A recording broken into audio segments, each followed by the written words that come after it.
안녕하세요. 커피앤톡입니다. 오늘도 와주셔서 감사드리고요. 바로 사연 읽어보겠습니다. 안녕하세요.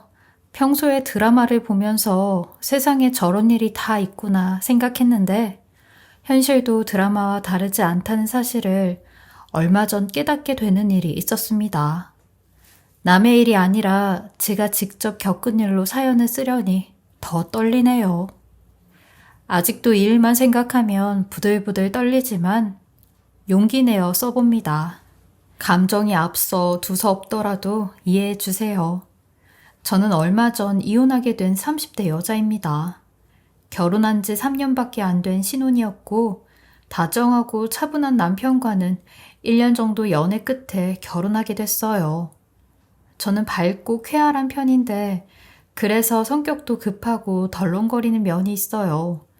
그에 반해 남편은 항상 차분하고 이성적이라서 재미로 궁합만 봐도 서로 부족한 걸 보완해 줄 수 있다는 이야기를 매번 들었습니다. 말로는 신경 안 쓴다고 해도 궁합으로 좋다는 이야기를 들으니 결혼에 대해 확신이 들더군요. 남편도 저도 연애 때 아무 문제 한 번 없이 만나서 저는 이 상태로 살면 정말 화목한 가정을 꾸릴 수 있겠구나 자신했던 것 같아요. 지금 생각해보면 어리석은 판단을 한 것 같은데 주변 친구들부터 부모님까지 모두 남편 성격에 감쪽같이 속았죠. 주변 사람들이 저에게 그랬어요. 넌 결혼으로 로또 맞았다 정말. 행복한 앞날만을 꿈꾸며 신혼에 접어들었고 연애 때와 다름없이 정말 행복한 일상을 보냈습니다. 아침에 일어나면 남편이 메모와 함께 아침을 차려놓고 나가는 날도 많았고 부족한 솜씨로 차린 저녁을 함께 먹으면서 어때? 괜찮아? 이번에는 저번하고 좀 다르게 해봤는데 와, 너무 맛있어. 이건 뭐 레스토랑 안 가도 될 정도인데? 거짓말. 나도 요리 한번 배워볼까 봐. 할 줄 아는 게 없어서. 더 잘하는 사람이 하면 되지. 걱정 마. 내가 할게. 아침도 당신이 해주는데 그럼 내가 하는 게 없잖아. 나랑 살아주잖아. 하는 게 왜 없어. 이렇게 맛있는 요리 날 위해서 해주는데 내가 마무리할게요. 우리 여왕님. 여왕은 무슨 요리도 못하는 요리 바보지. 당신한테 결혼 전에 내가 약속했지? 누구보다 행복하게 살게 해줄 거라고. 지금처럼 보완하면서 잘 살면 되지. 그러니까 요리 못하는 걸로 절대 주눅들 필요 없어. 내가 더 맛있는 거 자주 해줄게. 이렇게 같이 먹으면 돼. 말 한마디를 해도 기분 좋게 해주는 남편 덕분에 저는 고맙고 사랑한단 말이 절로 나오더라고요.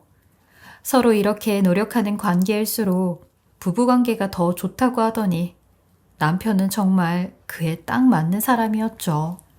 결혼 전에 자취를 해서 다 똑똑하게 잘할 줄 아는 남편과 다르게 모든 게 서툰 저였지만 그런 것들에 싫은 소리 한 번 안 하고 항상 제 존재만으로 고맙다는 사람이었죠. 저도 그런 마음이 늘 고마워서 잘하려고 노력했어요. 그리고 우리 사이에 암묵적인 규칙처럼 생긴 일 중 하나가 퇴근길에 남편이 마트를 자주 들렀는데 항상 저에게 톡이 오곤 했어요. 필요한 거 없어? 먹고 싶은 거 있음 사갈게. 없어. 오늘은 그냥 와. 매번 당신이 장을 다 보내. 그렇게 연락을 했지만 마트만 가면 장 보느라 바쁜지 한참이 지나야 답이 오더라고요. 여보, 아직도 마트야? 왜 이렇게 오래 걸려? 금방 도착했어. 이제 장 봐서 갈 테니까 기다려. 남편이 요리에 재미가 들렸나 싶은 생각이었어요. 저는 사실 요리가 시작부터 겁이 나는데 남편은 정반대로 결혼 후에 요리하는 재미에 푹 빠진 것 같았죠. 누가 우리 집 와서 보면 바뀌었다고 할걸? 그런 게 어딨어. 나는 요리하는 거 재밌어.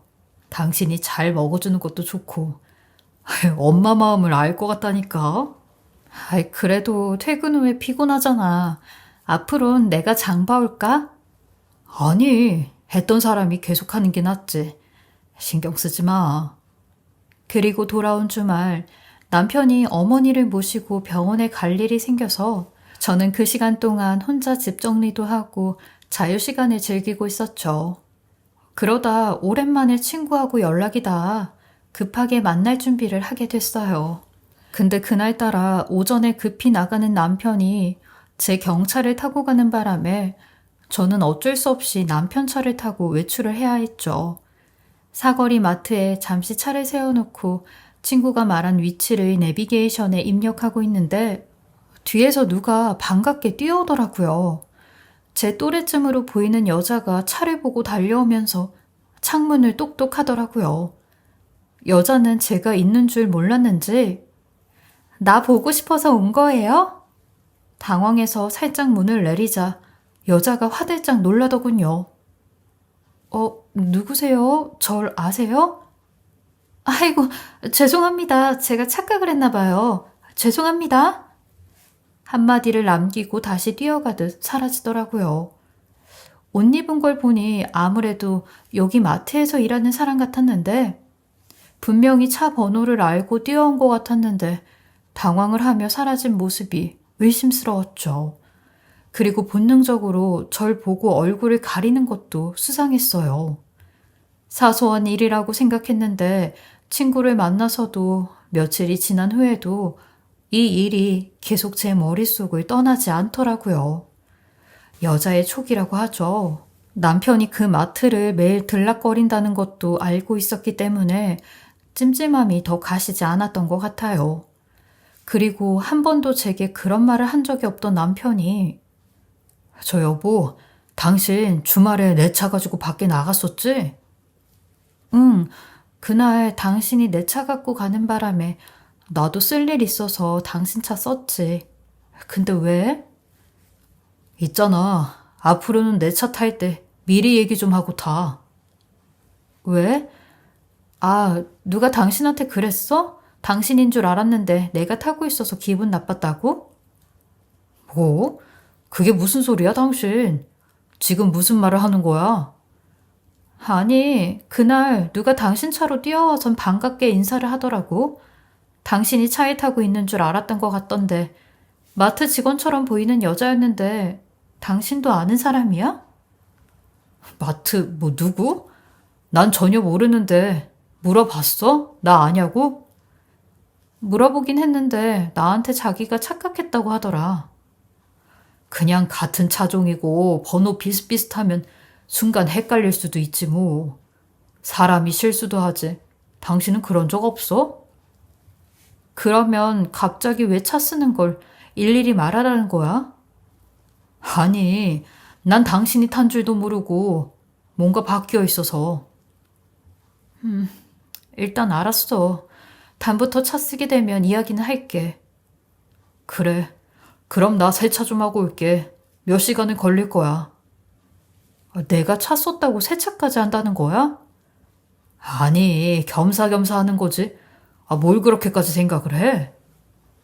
평소에 차를 애지중지하는 스타일도 아닌데다가 깔끔을 떨면서 타는 편도 아닌데 남편이 제가 차를 한 번 탔단 이유만으로 예민하게 구는 이유를 모르겠더군요. 그리고 처음으로 저에게 이런 불편함을 내비쳐서 저도 솔직히 제가 알고 있던 남편답지 않아서 당황스러웠어요. 결혼 전부터 핸드폰 잠금화면도 걸지 않던 사람이었거든요. 무엇이든 같이 쓰고 내 것이면 자기 걸로 생각해도 무방할 정도로 행동했는데 이렇게 선을 긋는 이유를 도통 모르겠더라고요. 그리고 그 여자가 했던 말도 인사 정도나 안부를 묻는 정도였으면 제가 아무렇지 않은 상황인데 자기가 보고 싶었냐고 묻는 것도 어이가 없었죠. 저는 이 상황을 조금 더 지켜볼 필요가 있다고 생각해 남편 모르게 동네 아는 동생에게 부탁을 했어요. 남편이 마트를 간다고 제게 문자가 오는 즉시 그 동생을 보내서 상황을 살피려고요. 그렇게 몇 번의 시도 끝에 아무런 움직임도 잡히질 않아서 저 혼자 과한 상상을 한 건가 생각했을 때쯤 동생이 조심스럽게 의미심장한 이야기를 하더군요. 근데 언니, 내가 괜한 이야기 하는 것 같고 언니네 부부 이간질 하는 것 같아서 좀 그런데 이상한 게 하나 있긴 있었어. 아니야, 그런 거 없어. 모르는 것보다 차라리 뭐라도 이야기해주는 게 나아. 뭔데? 너도 혹시 무슨 낌새 챈 거 있어? 좀 이상한 게 있었는데 둘이 꼭 비슷하게 들어오더라고. 둘이라면 누구? 내가 봤다는 그 여자 말하는 거야? 응, 내가 딴 직원한테도 슬쩍 물어봤는데 휴게 시간이라고 직원들 쉬는 시간이 있는데 그 여자 휴게 시간 끝나는 시간에 매번 형부랑 같이 마트로 들어가는 게 몇 초 차이였어. 뭐 우연의 일치겠거니 했는데 매번 그러더라고. 그래서 좀 이상하다 생각하긴 했지. 그리고 그 여자 결혼도 했대. 그래? 그러게, 그건 좀 이상하네. 근데 그 여자 나보다 훨씬 어려 보이던데 결혼까지 했대? 음, 남편이 가끔 찾아온다고 하더라. 근데 그 정도면 보는 눈이 많아서라도 뭘 하고 싶어도 못하지 않을까? 우리가 괜히 의심하는 건가? 솔직히 형부처럼 다정하고 좋은 사람이 어디 있어. 마트 간다고 하고 다른 데로 새는 것도 아니고 다 정확하긴 했잖아. 그렇긴 한 것 같은데 왜 이렇게 찝찝한지 모르겠어. 결국 의심이 과한 탓이라고 생각하고 마무리를 지었죠. 그리고 돌아온 주말 남편이 마트를 또 다녀오겠다고 해서 필요한 목록을 정리해줬는데 휴지가 빠져 있더라고요. 떨어진 걸 깜빡하고 이야기를 못해서 전화를 했는데 아무리 걸어도 받질 않아서 결국 제 차로 뒤를 따라갔죠. 몇 분 차이니 큰 대로에서 만날 수 있겠다 싶었죠. 남편 차를 발견해 뒤를 따라가고 있는데 갑자기 마트 방향이 아닌 다른 골목으로 차를 꺾더라고요. 물론 마트 근처긴 했었는데 인근 동네여도 전혀 모르는 곳이었어요. 저는 속으로 아니, 이 사람 여길로 왜 가는 거야? 싶은 마음에 핸들을 돌릴 수밖에 없었어요. 그리고 바로 그때 남편 차를 향해 그때 그 여자가 막 뛰어오는데 역시나 제 의심의 촉이 정확히 맞아떨어진 느낌이었죠. 두 사람은 마트 물류 창고로 보이는 곳으로 들어가더니 한참을 있다 나오더라고요. 동생의 말처럼 간발의 차이를 두고 말이죠. 그러더니 남편은 태연하게 밖으로 나와 다시 마트를 향해 가는데 그때서야 메시지에 답이 오더라고요. 여보, 톡 지금 봤다. 휴지도 사갈게. 더 필요한 건 없어? 손이 부들부들 떨린 채 골목에 차를 대놓고 있는데 하염없이 눈물이 흘렀습니다. 의심으로만 끝난 일이길 속으로 얼마나 바라고 바랐는데 둘이 아무렇지도 않게 손을 잡고 사라지는 모습을 보니 남편이란 인간이 소름 끼치게 징그러운 괴물처럼 느껴지더라고요. 제 앞에선 다정하게 굴고 본인이 요리를 하겠다면서 마트를 들으는 그 모든 시간을 이렇게 더럽고 추한 짓거리를 했다고 생각하니 더 치가 떨렸습니다. 얼마나 차에서 혼자 소리를 지르고 울었는지 눈이 퉁퉁 부었더라고요. 이대로 남편 그 징그러운 인간이 있는 공간에서 같이 있다는 게 등을 맞대고 한 침대에 써야 한다는 게 엄두가 나질 않았죠. 그리고 그때 옆차에서 한 남자가 내려 제 앞에 서더군요. 아, 죄송합니다. 바로 차 뺄게요. 잠시만요. 저기, 그게 아니라 잠깐만 내려보시겠어요? 네? 왜 그러시죠? 무슨 일 때문에 그러세요? 저는 경계심 가득한 눈으로 그 남자를 쳐다보았어요. 그러니 그 남자는 제 경계심을 풀어주려는 듯 저기 다름이 아니라 방금 저기서 나간 여자, 제 아내 되는 사람입니다. 마트에서 일하는 사람이요. 알고 보니 그 남자도 저처럼 둘의 관계를 다 눈치채고 쫓고 있던 모양이더라고요. 저보다 훨씬 전부터 관계를 알고 있었지만 기회를 노리고 있었던 것 같았어요. 사실 저는 이 이야기를 부모님이나 친구에게 할 생각을 하니 그게 더 쪽팔리고 두려웠습니다. 누구보다 행복하게 잘 살 거라고 하던 내 결혼 생활이 이대로 무너지는구나. 얼마나 손가락질을 받고 비웃음을 사야 할까. 그 생각이 더 두려웠어요. 그런데 저와 같은 지옥을 겪고 있는 사람이 있다는 것만으로도 진정이 되더라고요. 저는요, 이제 알았어요, 멍청하게. 대체 이것들 언제부터예요? 2년 정도 된 걸로 알아요. 뭐 더 되었을지도 모르죠. 두 분 신혼집 고를 때도 이 짓거리 했으니까요. 뭐라고요?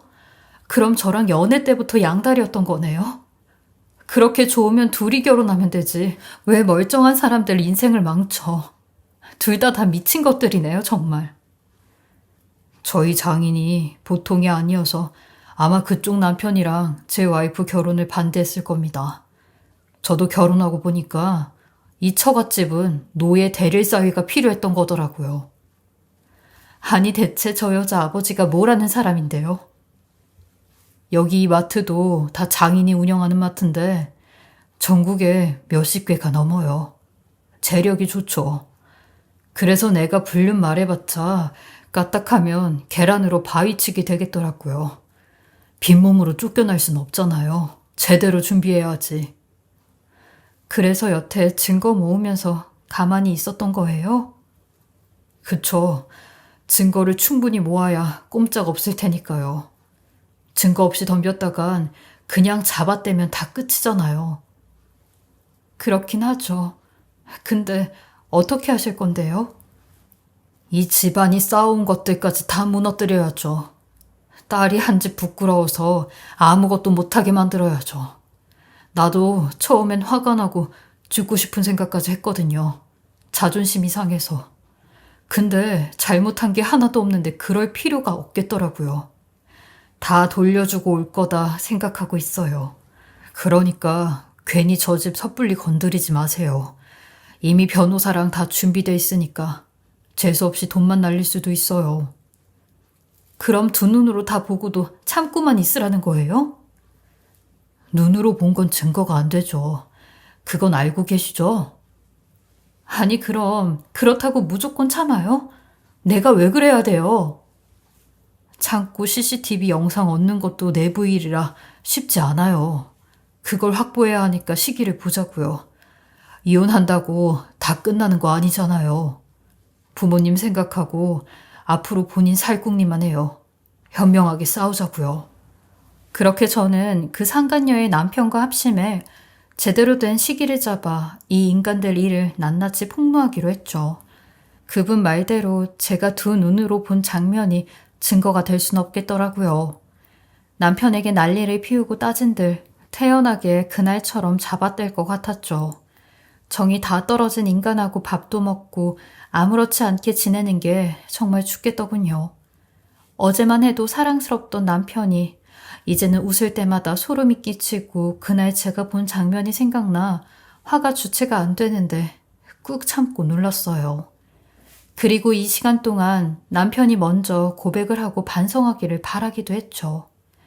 한 줄기 남아있는 희망 같은 거였다고 할까요? 기적적으로 그렇게 이야기를 하면 한 번은 넘겨줄까 하는 마음도 생기더라고요. 그만큼 제가 좋아했던 사람이었으니까요. 그리고 제 인생에 이혼이라는 낙인을 찍고 싶지 않은 마음도 있었어요.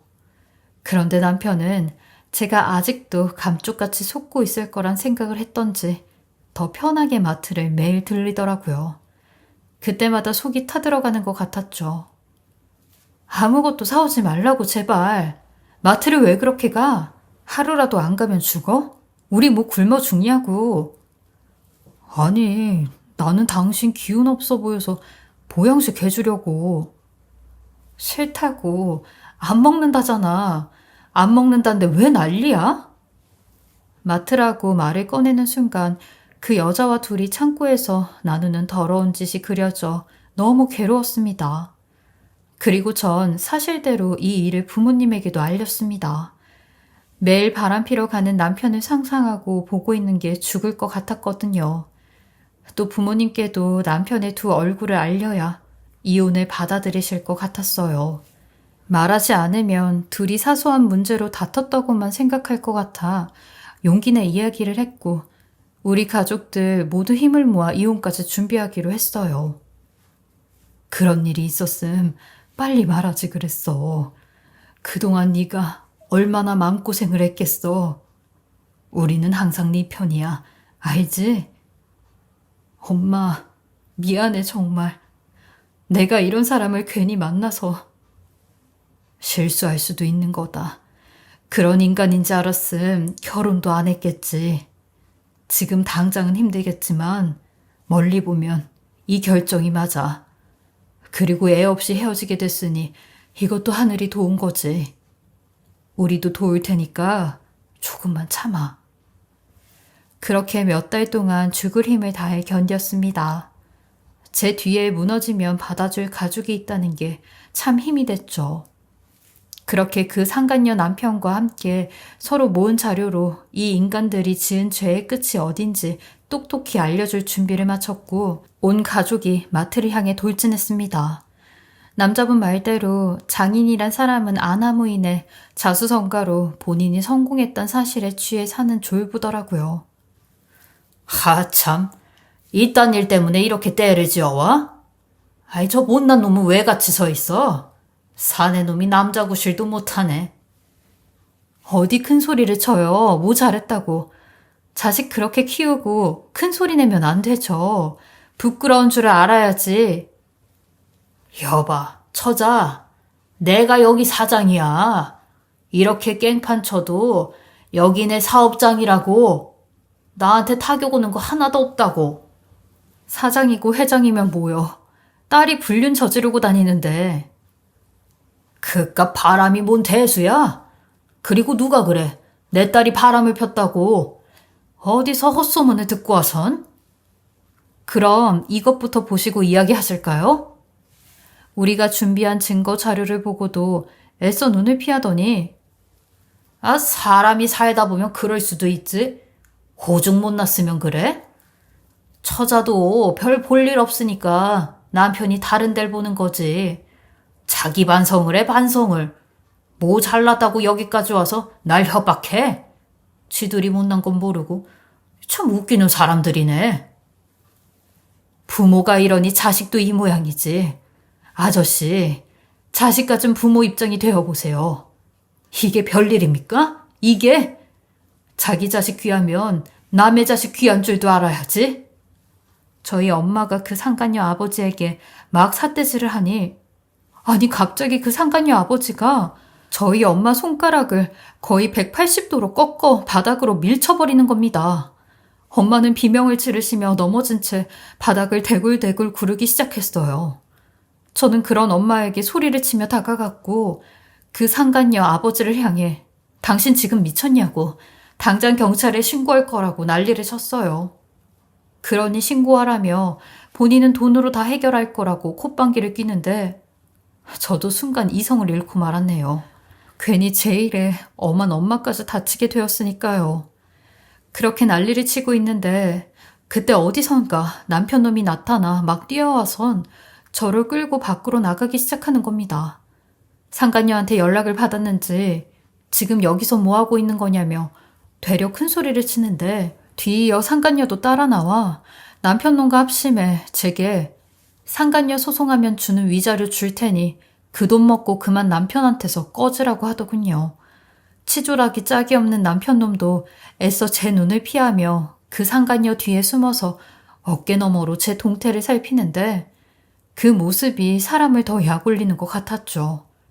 저는 이렇게 된 이상 남편놈과 끝까지 이혼 소송을 해서 가지고 있는 재산 탈탈 털어가지고 올 작정이었고 상간녀 아버지까지 경찰에 신고해서 저희 엄마에게 가한 짓 벌을 받게 하려고 했어요. 그날 이후 남편놈은 마치 기다렸다는 듯이 짐을 싸서 집을 나갔는데 이혼 소장을 받곤 그 상간녀와 또다시 절 찾아왔더라고요. 그리곤 제게 통장 하나를 던져주는 겁니다. 어차피 이혼 소송하면 내가 당신한테 집 포함해서 재산 분할해줘야 되고 위자료 줘야 되고 상간녀 소송 위자료까지 줘야 되잖아. 그리고 당신 엄마 치료비까지 줘야 되니까 이 돈으로 퉁쳐? 번거롭게 법원 왔다 갔다 하면 골치 아프잖아? 이 돈 10억이야, 10억. 이거면 충분하지? 이것도 다 능력 있는 우리 지아가 한 방에 해결해 준 거라고. 이래서 내가 원하는 남자를 얻으려면 돈이 있어야 된다니까? 어차피 소송하면 이것보다 훨씬 못 챙겨가는 건 알죠?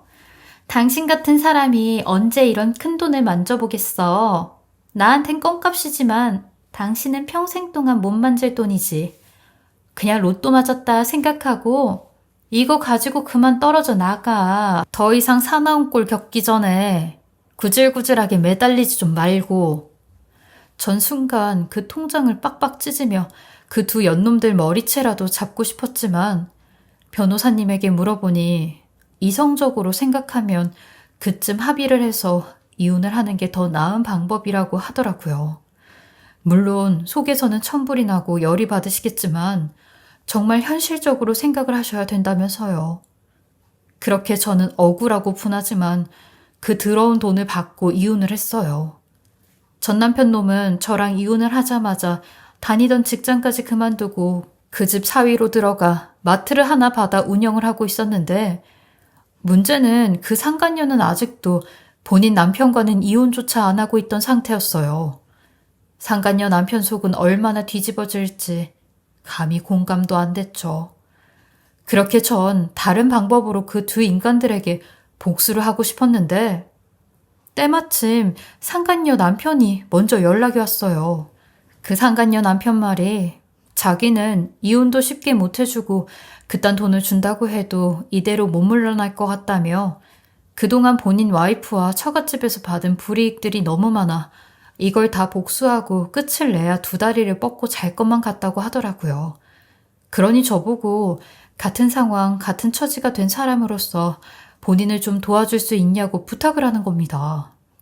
또한 책임이 따르면 그 책임은 온전히 본인이 다 짊어질 거라는데 자기는 더 이상 잃을 것도 무서울 것도 없는 사람이라고 했어요. 본인 말에 공증까지 받아줄 수 있다며 좀 도와달라고 하는데 저 또한 그 말을 듣곤 고민할 것도 없이 바로 도와준다고 했죠.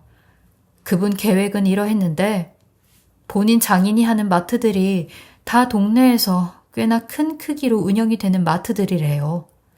그래서 장인의 갑질과 본인 와이프의 불륜 소식을 동네 커뮤니티에 퍼뜨린다고 하더군요. 명예훼손으로 소송당한다고 해도 벌 받을 거라면서요. 근데 본인도 법적 절차 잘 따져가며 명예훼손이 아닌 성까지만 훼손을 시킬 거라고 이미 변호사까지 선임을 했다고 하더라고요. 자기 와이프 얼굴 한번 제대로 팔려보게 할 거라는데 장인과 와이프가 사는 동네에만 퍼져도 타격이 꽤 클 거라고 했어요. 그동안 모은 증거자료인 물류창고에서 둘이 하는 짓부터 손잡은 사진, 그리고 장인이 본인한테 했던 노예짓들까지 전부 다요. 자기도 참을 만큼 참았다며 몇 년간을 속이고 괴롭힘 당한 것들, 속속들이 다 밝힐 거라며 전국에 있는 매장 차근차근 문 닫게 만들 거라고 눈물까지 글썽였어요. 그래서 저도 그분에게 제가 뭘 하면 되겠냐고 물어보니 커뮤니티에 올라갈 글에다 선동될 만한 댓글을 써달라고 하더라고요. 예를 들면 저 마트를 가지 말고 불매운동을 하자는 뉘앙스의 댓글들을요. 그렇게만 해줘도 금방 입소문이 타 매출에 타격을 받을 거라는데 저는 그렇게 어려운 일도 아니니 적극적으로 나서서 도와주겠다고 했어요.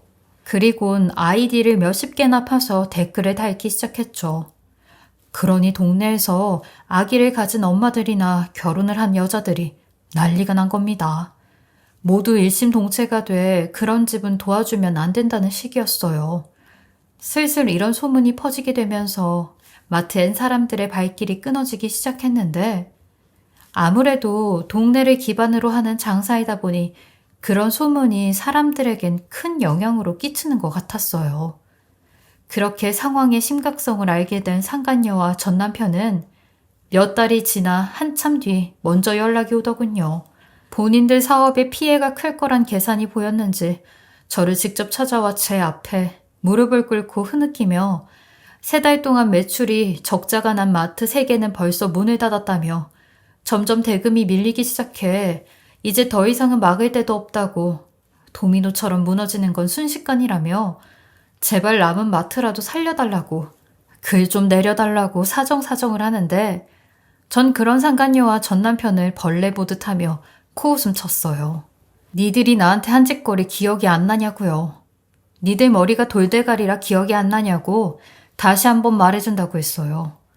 10억 던져주면서 나보고 꺼지라고 할 때는 언제고 왜 이제 와서 무릎을 꿇고 불쌍한 연기를 하냐고 했어요. 나도 봐줄 생각은 눈꼽만큼도 없으니까 꺼지라고요. 아, 그리고 우리 동네에서 했던 마트도 매물로 나왔던데 그 마트 내가 아주 싸게 인수인계 받아서 새 단장하고 내 명의로 운영할 거라고 했네요. 니들이 준 그 10억으로 말이에요. 그러니 상간녀가 입을 떡 벌리며 인수인계 받았다고 나온 사람이 당신이었냐고 아주 경망을 떨더라고요. 저는 그런 그 둘에게 이미 마트 이름까지 다 정해져서 파놓은 제 명함을 던지며 일자리 필요하면 면접이라도 보러 오라고 했네요. 뭐 어차피 뽑아주지도 않긴 하지만요. 살면서 이렇게까지 통쾌한 복수를 한 적은 처음이었어요. 그리고 동네에 요 마트가 매물로 나왔다고 인수인계 받으라고 알려준 것도 상간녀 남편이었어요. 그동안 저를 도와주셔서 너무 감사했어요. 그래서 뭐라도 도움될 만한 정보를 드리고 싶어서 말씀드리는 겁니다. 저도 감사하죠. 그동안 처벌받을 위험까지 다 무릅쓰고 제가 하고 싶었던 복수를 대신해 주신 거잖아요. 사실 그 돈을 갖고 있어도 제 상처를 따질 순 없었는데 이렇게 쓰게 되니까 너무 값진 돈이 되어버렸네요. 그 상간녀 남편은 당연히 해야 할 일을 했다고 하셨어요. 그리고 끝까지 이혼 소송을 해 승소를 거두고 이혼 후유증으로 당분간은 조용한 곳에 내려가 살 거라고 하셨죠. 다음번에 또 만나게 된다면 이런 나쁜 일이 아닌 술 한잔하며 인생 얘기 나눌 수 있는 친구 사이로 만나자고 했네요. 그렇게 저는 제 마트를 싹 다 새 단장하여 사람도 다시 뽑고 주인이 바뀌었다는 전단지도 돌렸어요. 그렇게 한창 개업 준비로 사람도 뽑고 정리도 하느라 정신이 없었는데 어느 날 제 앞에 전 남편 놈이 다시 나타났더라고요. 어이가 없게도 본인을 직원으로 좀 써주면 안 되냐고 지 나이에 취업도 안 돼서 돈 10만 원도 못 쓰고 있다는 철면피 같은 뻔뻔한 소리를 하는데 이제 와서 왜 이러냐고 했어요. 결혼한 내내 3년 동안 그 여자랑 바람피고 돈 주면서 버릴 땐 언제고 이제 와서 또 거머리처럼 빌붙는 거냐고 남자도 아닌 새끼라고 하며 왜 이렇게 사냐고 했네요. 그러니 전 남편 놈은 본인도 백여우 같은 여자한테 홀린 거라며 한순간의 실수였다고 앞으로 죽을 때까지 반성하며 살 테니까 제발 일만 할 수 있게 도와달라고 하는 거 마트에 있는 10kg짜리 소금을 가져다가 그 인간에게 부으며 경찰에 신고했으니까 2번 다시 찾아오지 말라고 했네요.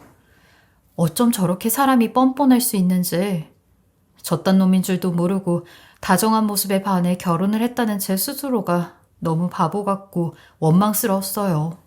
하지만 제 잘못이 아니라는 저희 가족들 덕에 이 모든 난관을 잘 건너오고 마트 사업까지 가족들이랑 할 수 있어서 저도 마음 잡고 지난 날은 돌아보지 않으며 앞으로 잘 나아가고 있어요.